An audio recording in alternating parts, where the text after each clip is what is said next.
Hi po, Doc. Doc, pwede po magpa-watch your health? Yeah, sure. Upo kayo. Ako po si Dr. Jerry Palisok, isang neurosurgeon dito sa Calamba Medical Center. Ano po ba ang brain aneurysm at bakit ito nangyayari? Ay isang lobo o umbok sa ugat ng utak dulot ng paghina ng mga pader nito. Maaari itong pumutok at magdulot ng isang pagdurugo sa utak at maging sanhi ng isang stroke. Mataas ang panganib nito sa mga pasyenteng may alta presyon, naninigarilyo at may mga kamag-anak na nagkaroon na ng brain aneurysm. Ano po ang mga sintomas o warning signs nito? Kapag pumutok ang isang aneurysm, ang mga sintomas na maaaring maramdaman ay ang pinakamalubhang pagsakit ng ulo o tinatawag na thunderclap headache.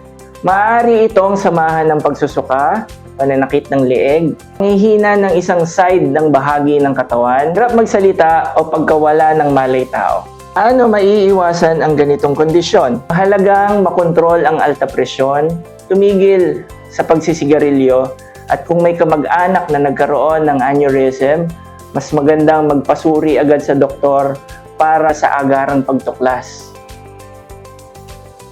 May nagsasabi na kapag sumakit ang ulo, simpleng migraine lang ito. Hindi po ito laging totoo. Ang pagsakit ng ulo, lalo na't kung may kasamang ibang sintomas, ay nangangahulugan ng isang seryosong kondisyon katulad ng brain aneurysm. Ang brain aneurysm ay maaaring maging life-threatening lalo na kung hindi ito maagapan. Kaya't mas mainam na magpakonsulta sa isang espesyalista dito sa Calamba Medical Center. Kalingang may husay at puso. Watch your health! Gabay sa kalusugan, hatid ng mga eksperto.